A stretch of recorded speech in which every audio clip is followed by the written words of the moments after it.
Amen, amen, amen. Amen. Donc ce soir, nous allons parler de la gestion des émotions.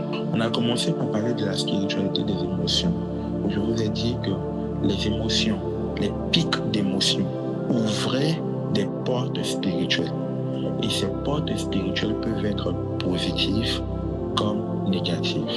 J'ai dit également que les émotions, à partir d'une certaine constance, à partir d'une certaine fréquence, à partir d'une certaine routine, pouvaient créer une certaine réalité. C'est-à-dire, tu n'as même pas besoin de prier. Tes émotions, créent une atmosphère autour de toi qui attire une certaine catégorie d'entités spirituelles qui viennent maintenant, avec leur atmosphère, imposer une réalité à ta vie. C'est-à-dire, tu vis une vie, pas par rapport à tes prières, mais par rapport aux émotions que tu as l'habitude d'avoir et l'atmosphère que cette émotion crée autour de toi. Tu attires les esprits de la même fréquence, de la même nature que cette émotion. Est-ce que quelqu'un me comprend?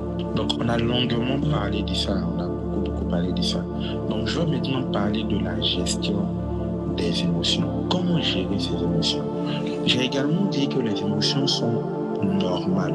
Les émotions ne sont même pas humaines, non. Si les émotions étaient humaines, Dieu n'allait pas avoir d'émotions.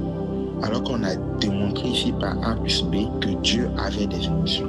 Donc les émotions ne sont pas humaines, les émotions sont normales, les émotions font partie de ce que Dieu a créé en nous. Maintenant, il se peut que le diable et les esprits méchants, les esprits maléfiques peuvent venir exploiter les émotions que nous avons afin d'atteindre un but. Par exemple, je ne sais pas trop, voilà, regardez la révélation que j'ai donnée tout à l'heure. Il y a quelqu'un qui est en parle ou bien qui est en tension avec une autre personne. Peut-être même que c'est la personne qui a raison, peu importe. Peut-être la personne qui est là est dans son droit, peut-être.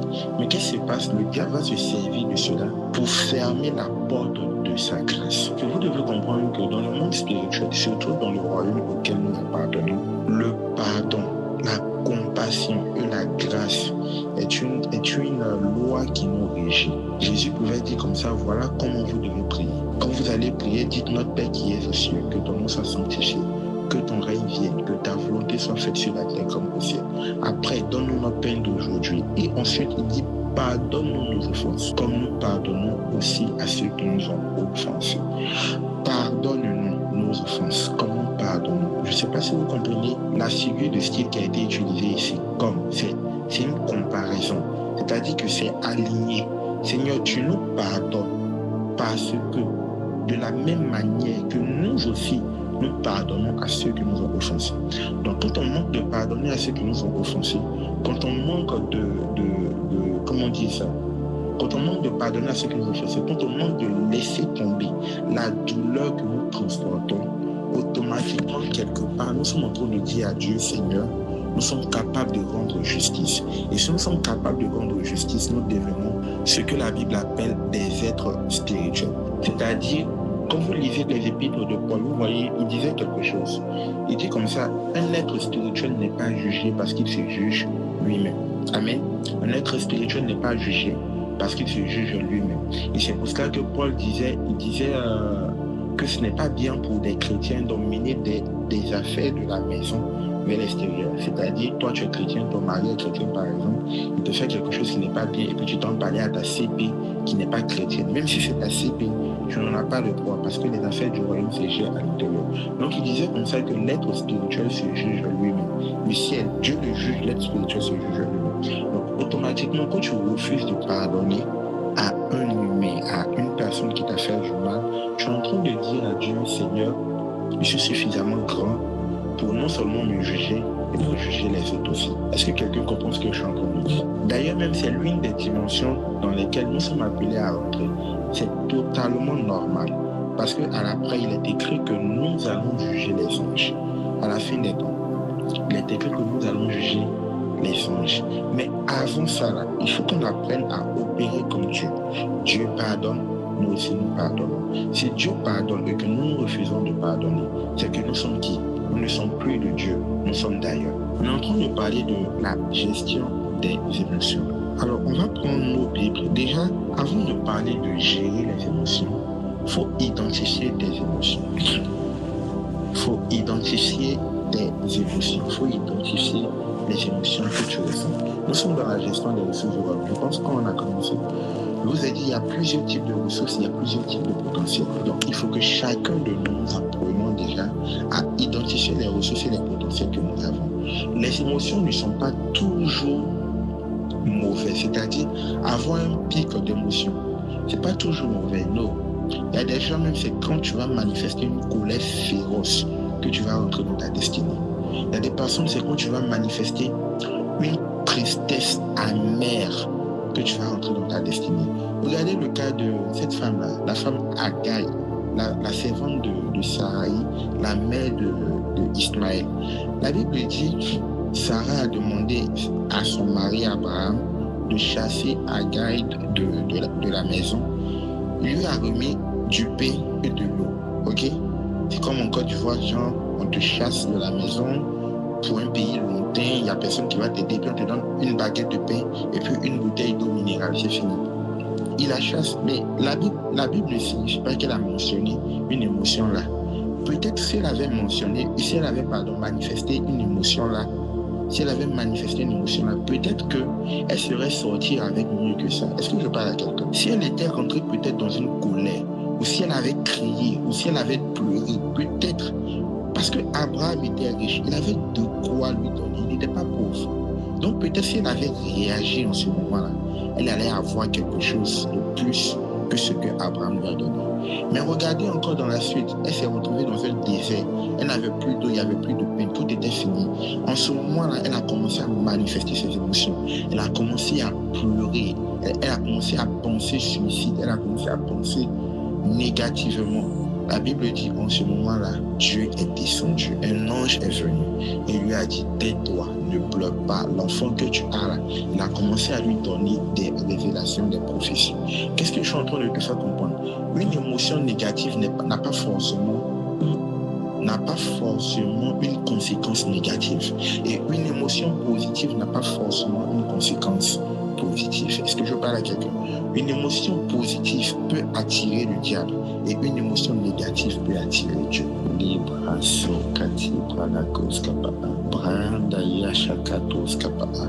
Je répète, une émotion négative peut attirer Dieu et une émotion positive peut attirer le diable.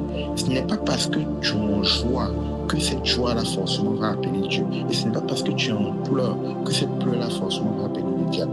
Il peut arriver d'un moment où tu seras en train de pleurer, mais tes larmes vont attirer Dieu. La Bible dit, Dieu regarde Moïse. Il dit, Moïse, j'ai entendu le cri de mon peuple. Le cri, la douleur qu'il ressent, ce que lui font pousser ses oppressions.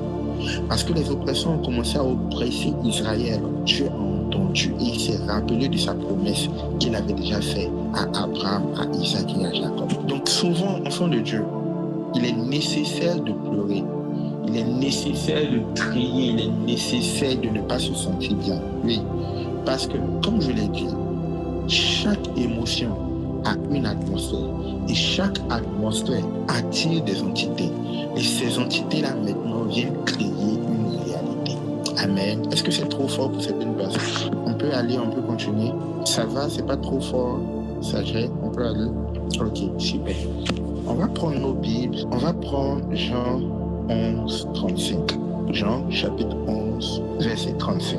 Et on va prendre 1 Thessaloniciens, chapitre 5, verset 16 à 18. Jean 11, 35. Jean, chapitre 11, verset 35.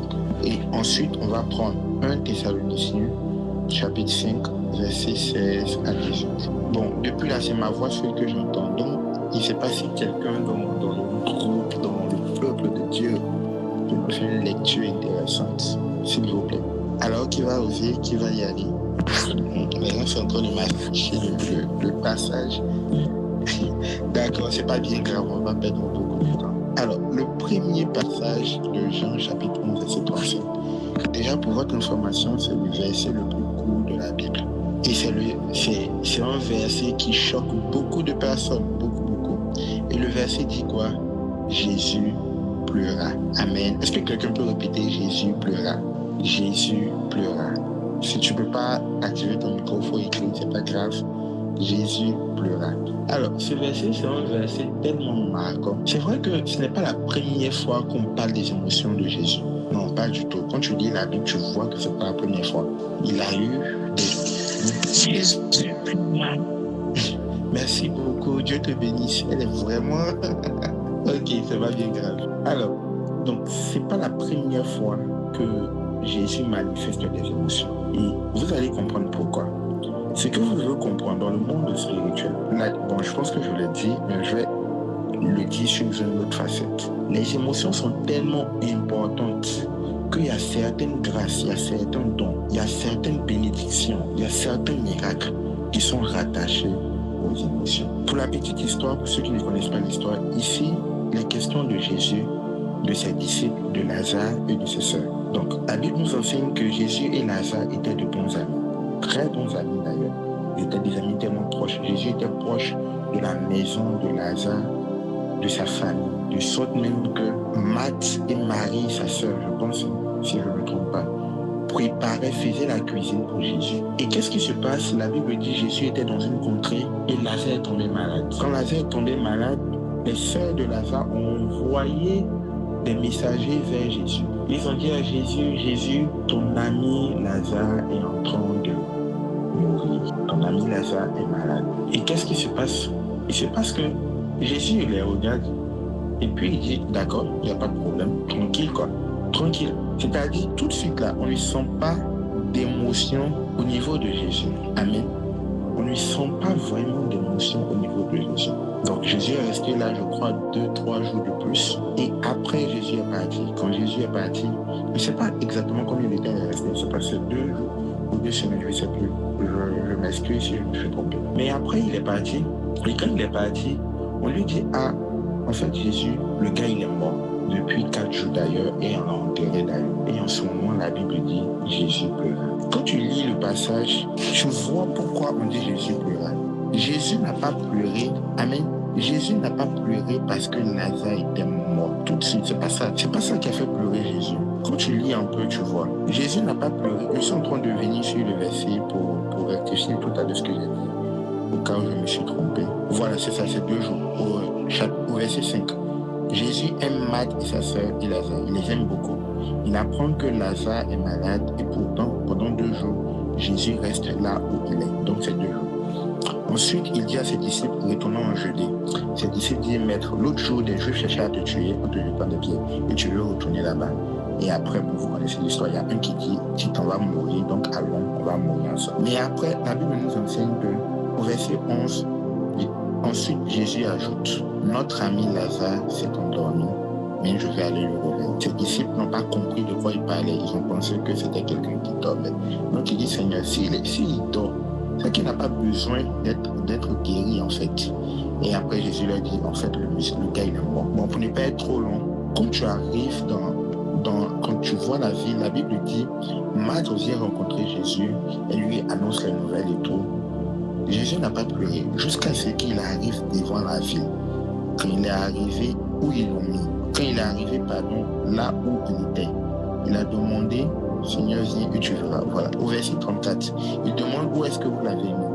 Il répondit, Seigneur, viens et tu verras. Alors Jésus se met à pleurer. Jésus se met à pleurer pas parce que Lazare est mort, parce qu'il savait depuis longtemps que Lazare était mort. Mais il s'est mis à pleurer en voyant la souffrance que la mort et la disparition de Lazare avaient créé.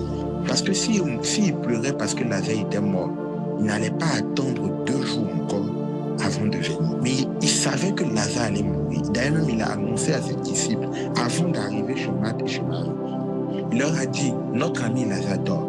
Ils n'ont pas compris. Il leur a bien parlé. En fait, Lazare est mort. Jusque-là, il n'a pas pleuré.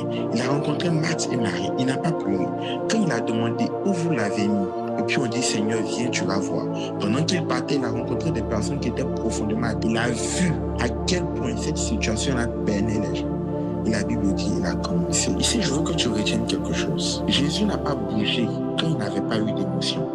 Jésus n'est pas parti quand la situation de Lazare ne suscitait pas des émotions.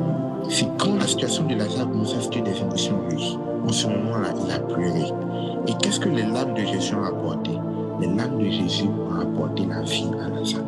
Quand Jésus a compris la souffrance qui se passait, il a alors demandé au Père, il a alors crié, il a alors dit à Lazare, Lazare, sors de là où tu es, viens parmi les vivants, quitte parmi les morts. Ici, je veux que tu comprennes quelque chose de fondamental. Quand tu veux opérer dans certaines grâces, dans certaines bénédictions, il faut que tes émotions soient impliquées, surtout dans le domaine de la guérison. Tu ne peux pas vouloir guérir quelqu'un dont tu t'en fous. Est-ce que je parle à quelqu'un? Tu ne peux pas vouloir guérir des personnes. Et quand je parle de guérison, je ne parle pas de maladie seulement. Par exemple, tu dis, Seigneur, bénis-moi pour que je puisse prendre soin de ma famille. Seigneur, rends-moi riche pour que je puisse te servir. Seigneur, tu vois tout ça. Tu dis, Seigneur, par exemple, mon église est pauvre, par exemple, mon pasteur assis, par exemple. Il y a une situation, en fait, voilà, que tu veux guérir. Une situation que tu veux que ça change. À ce niveau-là, tant que tes émotions ne sont pas impliquées, là, quand tu lis la Bible, tu vas voir qu'à chaque fois que Jésus voulait opérer un miracle vis-à-vis d'un être humain, il y avait ce sentiment de compassion qui était mentionné. Il avait d'abord la compassion, ensuite il faisait le miracle. Beaucoup de personnes aujourd'hui, nous ne vivons plus des miracles extraordinaires, nous ne vivons plus vraiment ce que Dieu veut faire à travers nous, pour les autres. Parce que, en réalité, la situation que les autres que les autres traversent suscite uniquement en nous de la pitié et non de la compassion. Ça suscite uniquement en nous de la pitié et non de la compassion. Sinon, à chaque fois que tu auras la compassion d'une personne, à chaque fois que tu auras la compassion d'une situation, laisse-moi te dire que la provision et l'autorité de Dieu va descendre en toi pour que tu puisses intervenir dans la vie de cette personne. Beaucoup de personnes ne l'ont pas compris. Et c'est comme ça que nous avons commencé à manquer des grâces. Que ce soit des grâces spirituelles, que ce soit des grâces financières, que ce soit des grâces de guérison, des grâces où tu dois avoir l'argent. En fait, les situations que tu veux résoudre, ça ne te tient pas tellement à cœur. Tu as juste pitié. Et comme tu as pitié, Dieu dit, bon, je peux lui donner et puis il ne va pas faire ce qui je veux. Parce que le problème de Dieu, c'est quoi? Je vous ai déjà expliqué. Le monde spirituel n'a pas le droit de s'ingérer dans le monde terrestre, dans le monde des humains, tant que quelqu'un ne lui a pas donné l'autorisation. Donc l'autorisation ici que tu donnes à Dieu, c'est d'avoir le même cœur que lui vis-à-vis de cette personne. Est-ce que je parle à quelqu'un? Par exemple, quand Dieu regarde une personne qui est dans la drogue, quand Dieu regarde une personne qui est malade, quand Dieu regarde une personne qui est dans la sorcellerie, quand Dieu regarde une personne qui est dans le fétichisme, dans le maraboutage, quand Dieu regarde cette tante que tu trouves sorcière, ce toncle que tu trouves méchant, quand Dieu le regarde, Dieu voit sa créature que le diable a détournée, Dieu voit sa créature que le diable a polluée, que le diable a influencée. Dieu ne voit pas le méchant que toi tu vois. Donc à partir de là, qu'est-ce que Dieu cherche à faire? Dieu a compassion. Et il cherche un moyen de sauver et de guérir et de délivrer cette personne. Mais toi, en tant qu'être humain qui est censé avoir, en tant qu'enfant de Dieu, qui est censé avoir le cœur de Dieu, qu'est-ce que tu fais? Tu juges aussi, tu accuses aussi, tu rejettes aussi, tu écartes aussi. À partir de ce moment-là, même si c'est à toi que Dieu voulait donner l'argent pour aider cette personne, tu ne pourras plus l'avoir. Et c'est ainsi que tu vas te retrouver dans des systèmes de pauvreté.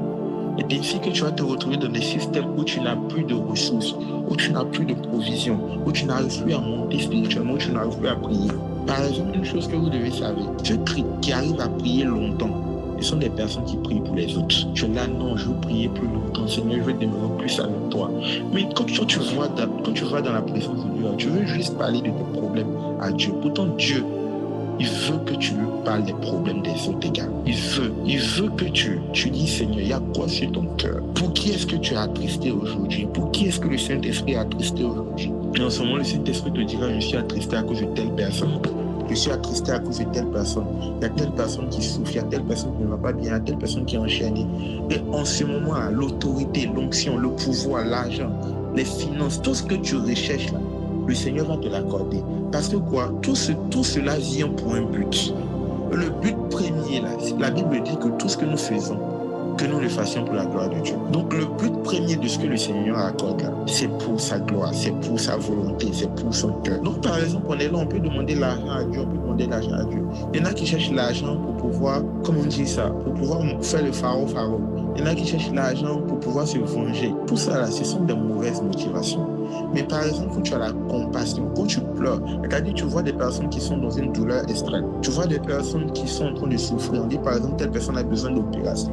Tu regardes ta poche, tu n'as pas. Mais la compassion te pousse à aller vers Dieu. Seigneur, souviens-toi de telle personne.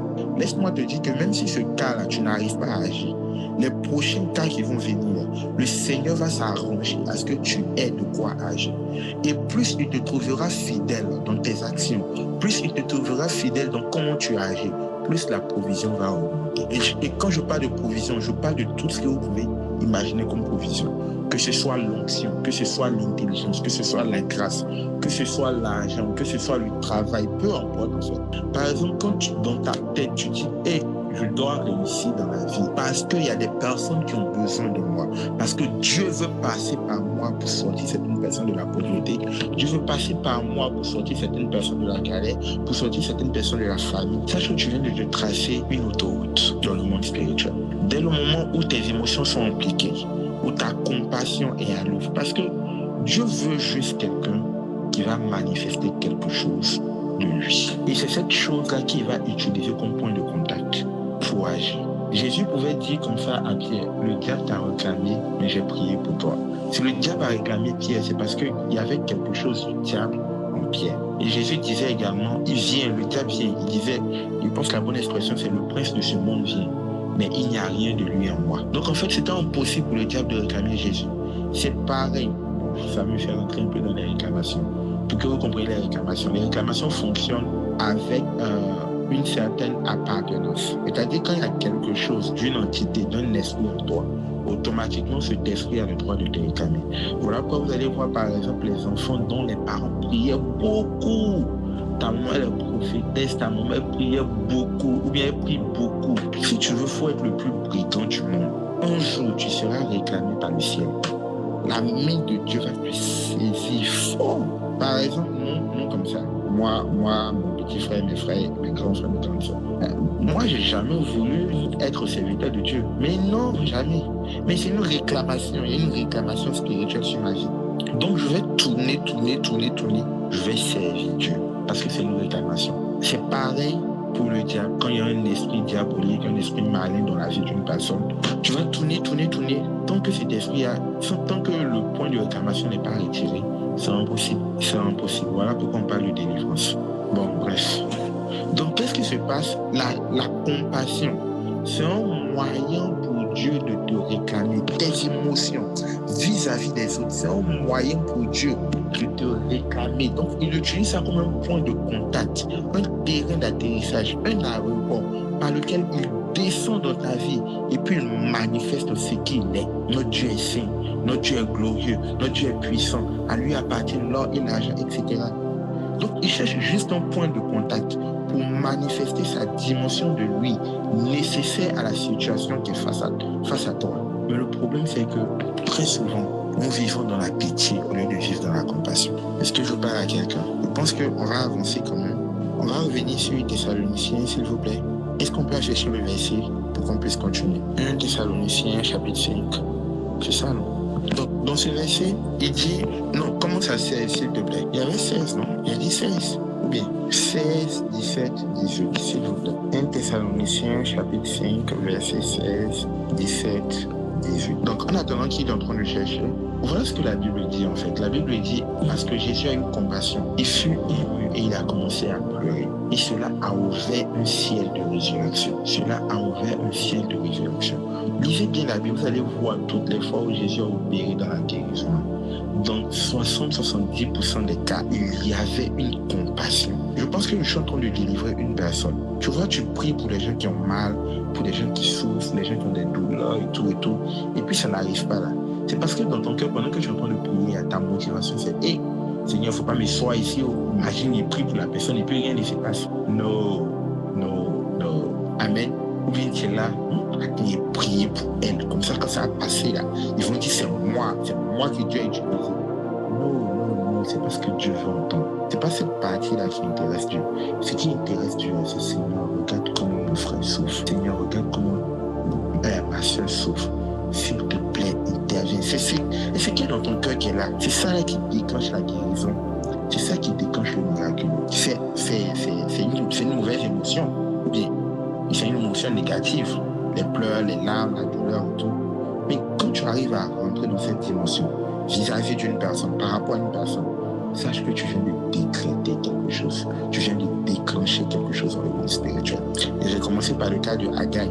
J'ai dit Agai, peut-être si elle avait crié devant Abraham, c'est possible, peut-être qu'il allait couper sa tête. Qui sait? Mais je me dis aussi, peut-être que Abraham allait voir que ce qu'il est en train de faire là, c'est vrai que Dieu lui a permis, Dieu l'a autorisé à chasser la dame, mais quand même, quoi, tu peux lui donner plus que ça. Est-ce qu'on se comprend? Donc, n'ayez pas peur de vos émotions négatives. Gérez-les par le Saint-Esprit. On va venir sur le deuxième point, et après on va faire la conclusion. Le deuxième point, dans 1 Thessaloniciens, chapitre 5, verset 16 à 18, il dit quelque chose d'assez intéressant. Il commence par dire, soyez toujours joyeux. Maintenant, quand vous êtes joyeux, là, excusez-moi, je suis en train d'ouvrir le verset. Voilà, il dit, soyez toujours joyeux. Verset 16. Verset 17, priez sans cesse. Verset 18, rendez grâce en toutes choses, car c'est à votre égard la volonté de Dieu en Christ. Je ne sais pas si vous comprenez. Le verset 16 dit, soyez toujours joyeux. Et juste après, il dit prier sans cesse. Une chose que j'ai compris, c'est quoi? C'est que tu peux être joyeux, mais si ta joie n'est pas accompagnée de prière, tu peux rentrer en bourse facilement. La Bible dit, dans le livre de Proverbes, ne donnez pas du vin au prince, mais donnez-le du vin aux personnes malheureuses pour que ça puisse leur donner un peu de, comment on dit ça, pour que ça puisse leur remonter le moral. Je paraphrase. Il dit au contraire, ne donnez pas du vin au prince. Donnez plutôt aux personnes qui sont malheureuses. J'ai compris un truc par là, c'est que la joie, si la joie n'est pas accompagnée par le mouvement de l'esprit, si la joie n'est pas accompagnée par la prière, si la joie n'est pas accompagnée par une activité spirituelle, tu peux rentrer en bourse. Ceux qui sont dans le maquis, ils sont en joie ou ils sont pas en joie. Ceux qui sont dans les bars, ils sont en joie ou ils sont pas en joie. Ceux qui crient dans les stades, ils sont en joie ou ils sont pas en joie. Ils sont en joie. Ou bien, mais est-ce que c'est suffisant pour attirer Dieu dans leur vie? Non, pas du tout. C'est pas suffisant pour attirer Dieu dans leur vie. Pourquoi? Parce que cette joie-là n'a pas pour source quelque chose que Dieu fait.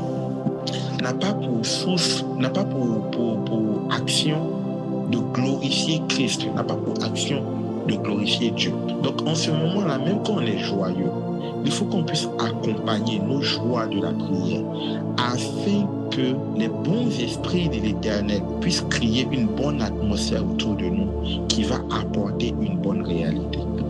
Là,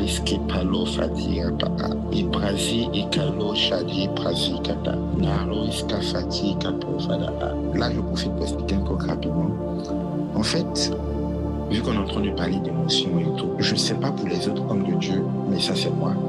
À chaque fois que je dois prêcher dans un thème, ou bien j'ai un programme dans un thème, ou une activité dans un thème, automatiquement, autour de moi, l'atmosphère de ce thème-là se crée. Maintenant, après, je peux l'utiliser ou pas en fonction de l'orientation, de l'énergie et tout que le Saint-Esprit va donner. Mais c'est comme ça. Que le nom du Seigneur soit béni. Donc, il dit, soyez dans la joie, priez sans cesse et rendez continuellement grâce à Dieu. Des actions de grâce. Une joie qui ne t'emmène pas à rendre des actions de grâce, sache que c'est une fausse joie. Ce n'est pas une joie qui vient de l'Éternel. Ce n'est pas une joie qui vient de Dieu. Parce que quand Dieu te donne une joie, cette joie-là te pousse à le célébrer. Tu ris, tu es joyeux. Quand on te regarde dehors, quand tu salues les gens, tu mets tous tes dents dehors. C'est pas mauvais. Mais est-ce que la motivation derrière, est-ce que ça te pousse à rendre toute la gloire à Dieu? Parce que le Seigneur savait également qu'il y avait de fausses joies. Il savait déjà qu'il y avait des joies qui ne venaient pas de lui. Et il savait également qu'il y avait des joies forcées. C'est-à-dire des personnes qui sont là, qui rient aux éclats, mais qui pleurent dans les champs. Des personnes qui rient en public, mais qui souffrent intérieurement. Sache que ce n'est pas le genre de joie que Dieu veut. Dieu veut que tu sois en joie totalement. Et quand cette joie-là ne suffit pas, tu l'accompagnes de prières et d'actions de grâce. Parce que c'est en ce moment-là que tu viens de réunir l'atmosphère du ciel. C'est en ce moment-là que tu viens comment on dit ça, de réunir les ingrédients pour créer le terrain d'atterrissage où tu vas venir. On a parlé des émotions, on a parlé de la colère, on a parlé de la haine, on a parlé de la jalousie. Donc tout ça, je n'ai pas forcément besoin de revenir sur ce qui est bon, ce qui est mauvais. On peut pour ça lire Galates chapitre 5 pour voir le fruit de l'esprit. Tout ce que tu ne trouves pas dans le fruit de l'esprit, sache que ce n'est pas ce que le Saint-Esprit veut que tu manifestes. Mais à part ça, il faut qu'on apprenne maintenant à gérer. Je vais le faire en 5-8 minutes et puis c'est bon. En ce qui concerne la gestion commence par l'identification. Tu identifies d'abord le sentiment que tu as. Après, tu identifies la source. Et enfin, tu identifies le but. Par exemple, ils vont dire à certaines personnes, non, la colère n'est pas bonne, la colère n'est pas bonne. Si la colère n'était pas bonne, tu es sûr que Dieu allait manifester la colère. La colère n'est ni bonne ni mauvaise, tout dépend de l'usage que tu en fais. On est en train de parler de la gestion des émotions. La Bible dit, j'essaie de trouver le livre, excusez-moi, ce n'était pas prévu. Éphésiens chapitre 4, versets 26 à 27. Il dit, si vous vous mettez en colère, ne péchez point, et que le soleil ne se couche pas sur votre colère. Donc, tu peux te mettre en colère, mais ne pêche point, virgule. Non, point, virgule, pardon, que le soleil ne se couche point sur ta colère. Donc, la colère n'est ni bonne ni mauvaise, tout dépend de ce que tu en fais. On est en train de parler de la gestion des émotions. Déjà, il faut comprendre que les émotions peuvent, on a dit ça au début, je ne sais même pas pourquoi je répète, je pense que c'est pour les personnes qui n'étaient pas là. Les émotions sont attisées, soit sont créées, soit ou bien naissent de certaines situations ou de certains esprits. Oui, parce qu'il y a des esprits également qui viennent pour attiser certaines émotions, qui viennent pour créer certaines émotions. Par exemple, le Saint-Esprit, c'est un esprit de liberté. Amen. Le Saint-Esprit, c'est un esprit de liberté.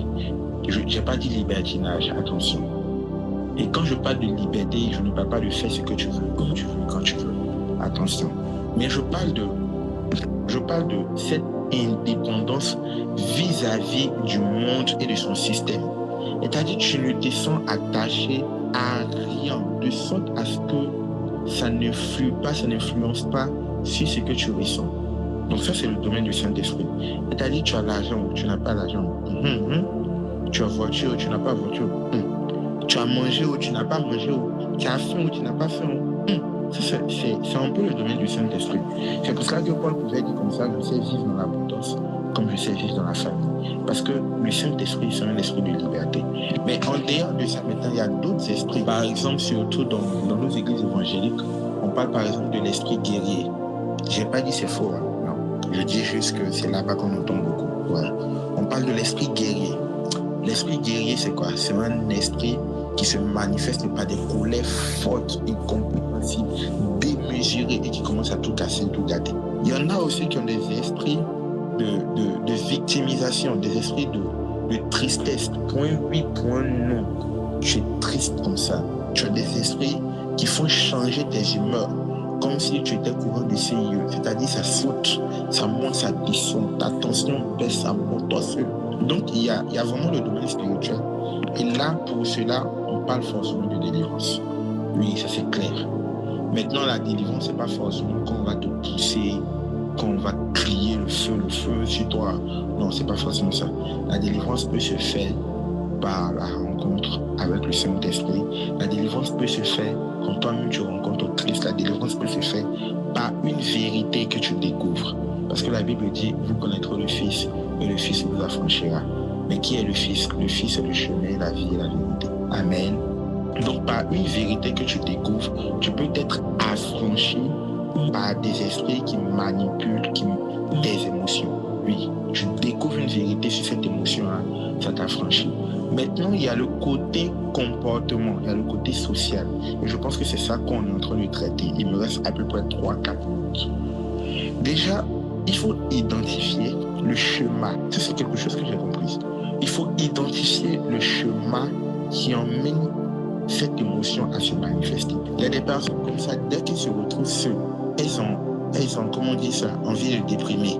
Elles commencent à déprimer. Ou bien dès que tu ne reçois pas 100 messages la journée sur ton WhatsApp, automatiquement, tu te sens abandonné, tu te sens rejeté, tu te sens inutile. Il y a d'autres aussi, par exemple, on suppose que vous êtes trois, vous êtes assis, et puis une personne passe, elle salue la première dans sa paume, elle salue la deuxième dans sa paume, et puis toi, on te salue dans la bouche. Automatiquement, tu commences à déprimer, tu commences à te sentir rejeté. Donc déjà, il y a tout ça, mais il faut identifier le chemin. C'est-à-dire, qu'est-ce qui te pousse à ressentir cela? Le chemin va te faire comprendre la cause, et la cause va te faire comprendre l'origine. Amen. Tu prends un chemin. Le chemin, c'est quoi? Comment ça arrive? Quand je me retrouve dans telle émotion, comment ça arrive? Et quand ça arrive, tu vas trouver la cause. Ah non, c'est parce que telle personne m'a fait ci que c'est arrivé. Et ensuite, tu vas aller chercher l'origine. Mais attends, c'est quand la première fois même que je me suis senti de cette manière? Quand tu trouves ça, sache que tu viens de régler une grosse partie du problème.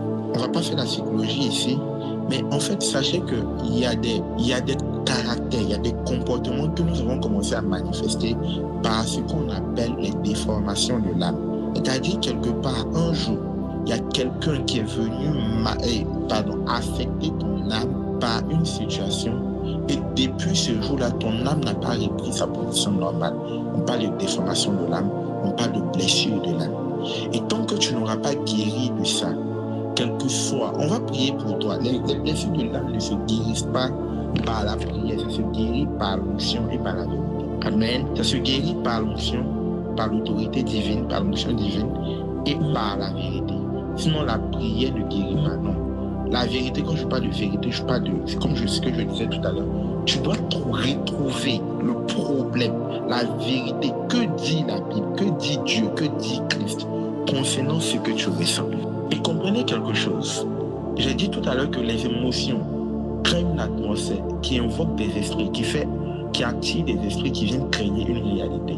Il y a beaucoup de personnes ici qui n'arrivent pas à rentrer soit dans une relation stable. Quand je parle de relation, attention, je ne parle même pas seulement de relations amoureuses, je parle même de relations amicales. Parfois, tu es rejeté, tu penses que ce sont les autres le problème, et pourtant c'est toi-même.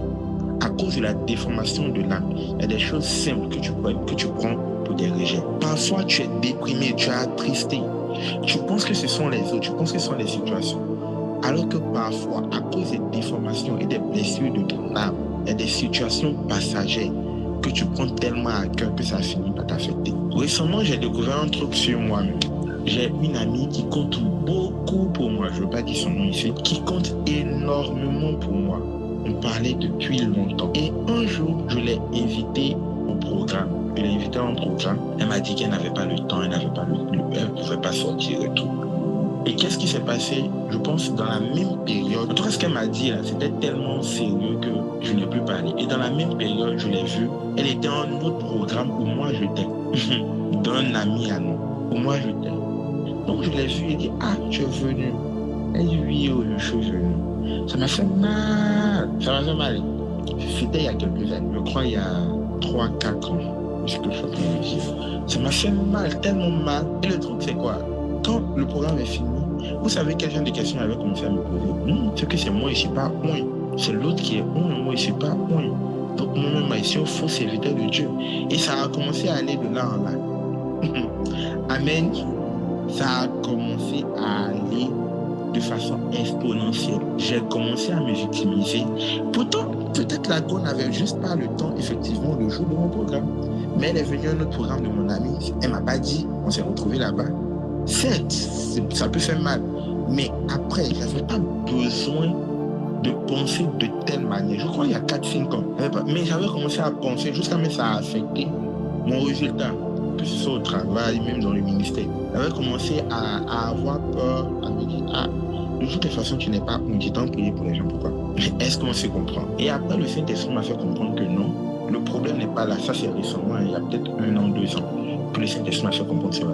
Il m'a dit non, le problème n'est pas ton ami qui n'est pas venu.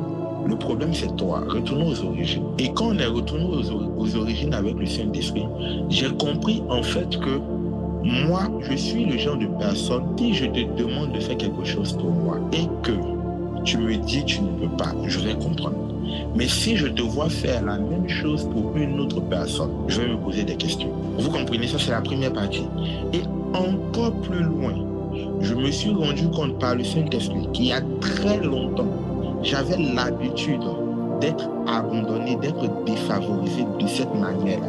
Et donc, c'est devenu un système de pensée. Si je demande un service à une personne, et que cette personne ne me rend pas ce service, et que je vois cette personne rendre ce service ailleurs, c'est que cette personne ne m'aime pas, cette personne me rejette, donc je me retire. Est-ce que je parle à quelqu'un? Donc, ça, c'était devenu un schéma. Et ce que je suis en train de dire, dans toute cette période de 4 à 5 ans, moi et puis cet ami qui compte tellement pour moi, on ne s'est plus parlé. C'est-à-dire, notre amitié est restée sur bonjour, bonsoir, bonjour, bonsoir. C'est récemment qu'on a recommencé à parler. Pourtant, c'était une personne avec qui je pouvais rester au téléphone. Bon, ceux qui me connaissent savent que je n'aime pas les appels. Mais c'était une personne avec qui je pouvais rester au téléphone pendant au moins 1 heure, 2 heures.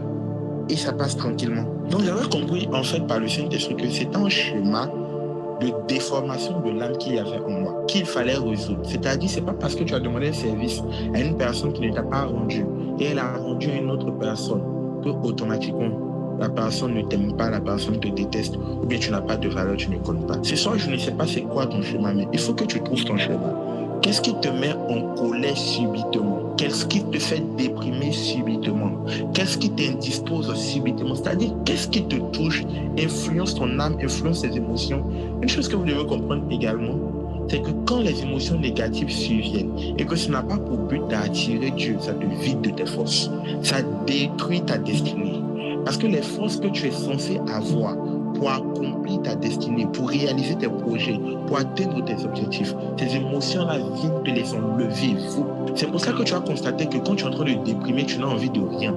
Tu n'as aucune force. Quand tu es très en colère, tu n'as aucune force. Tu trembles comme ça. Tu ne peux même pas attraper un stylo. Tu ne peux même pas attraper un stylo pour écrire ou bien saisir les données sur ton ordinateur. Tu ne peux rien. Une chose que vous devez comprendre, quand le diable veut t'attaquer souvent, là, il passe par là. Quand il sait que non, si le péché vient, tu vas t'en sortir.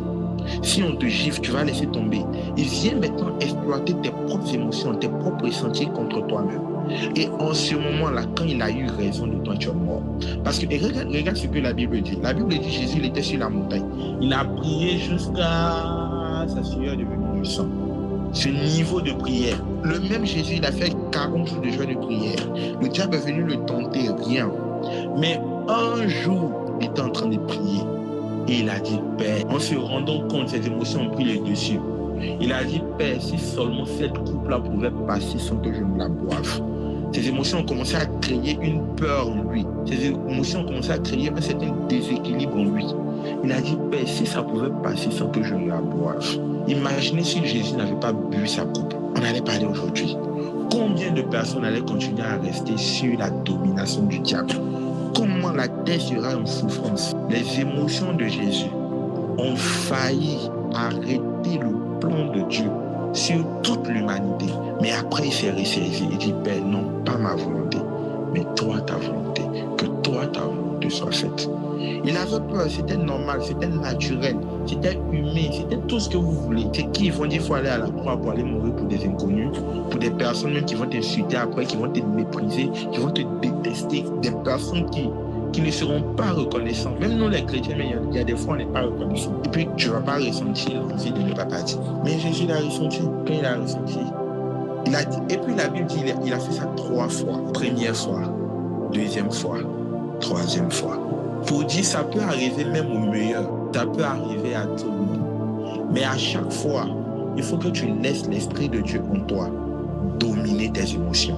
Parce que toute personne qui reste esclave de ses émotions est esclave de la chair. Et une personne qui est esclave de la chair n'est pas loin d'être esclave du diable. Je reprends. Toute personne qui n'arrive pas à dominer ses émotions et ses sentiments est esclave de la chair.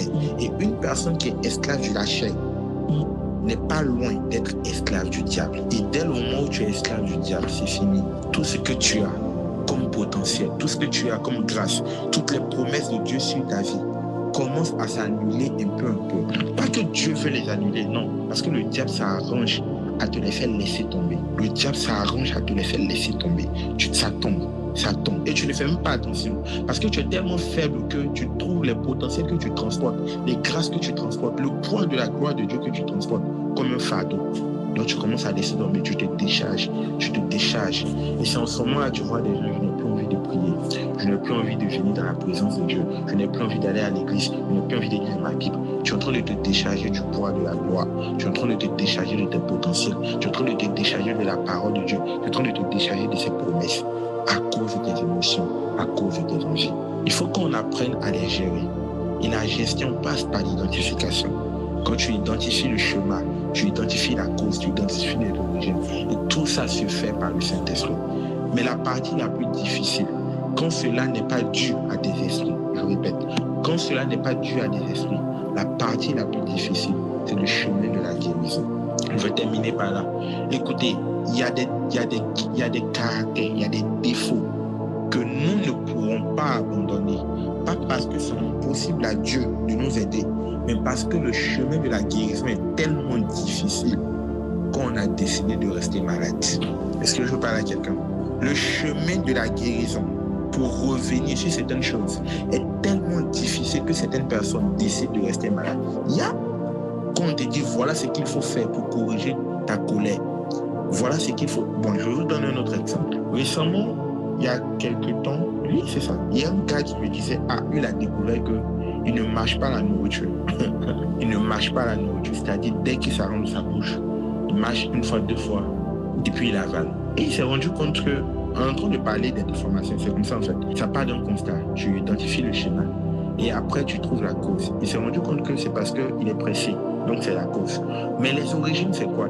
Il s'est rendu compte que quand il était enfant, il mangeait en gros. Donc là, toi tu veux prendre le temps de mâcher la nourriture, c'est pour toi qui est parti. Amen. Toi tu veux prendre le temps de mâcher la nourriture, c'est pour toi qui est parti. Donc qu'est-ce que se passe? Il a pris l'habitude de manger rapidement. Maintenant qu'il a grandi, il veut manger, il veut mâcher la nourriture parce qu'il sait que c'est pas bon d'avaler la nourriture comme ça. C'est pas bon de ne pas mâcher suffisamment la nourriture avant de l'avaler. Mais il se rend compte que non, c'est trop difficile. C'est-à-dire, ça prend plus de temps. Et puis, il a l'impression de fournir beaucoup d'efforts. Ça, c'est le chemin de la guérison. Ça, c'est le parcours de la guérison. Donc, quand il met la cuillère dans sa bouche, il est obligé de prendre une petite bouchée. Quand il fait 1, 2, 3, il a déjà avalé. Il a avalé. Hier, il essayait encore.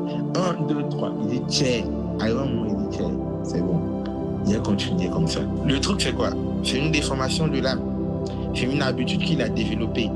Mais finalement, la guérison est là, la délivrance est là, la restauration est là. Mais parce que le chemin pour aller vers cette guérison est difficile, il a préféré rester comme ça.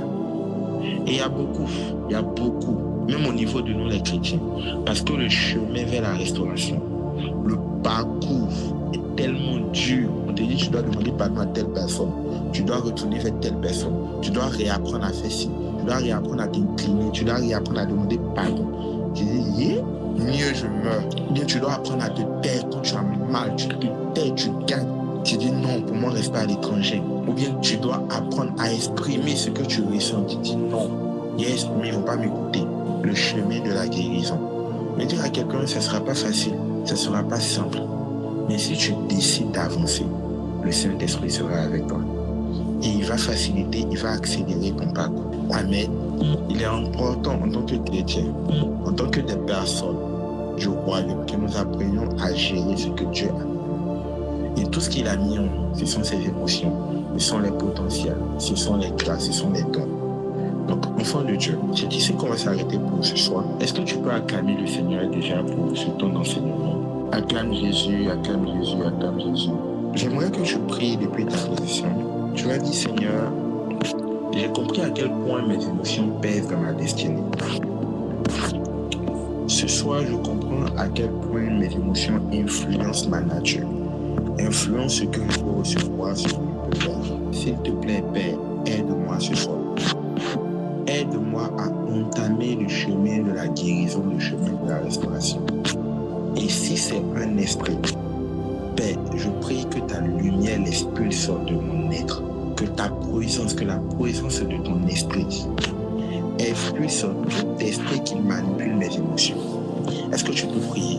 Toute personne, tu sais que particulièrement tu as des problèmes avec tes émotions.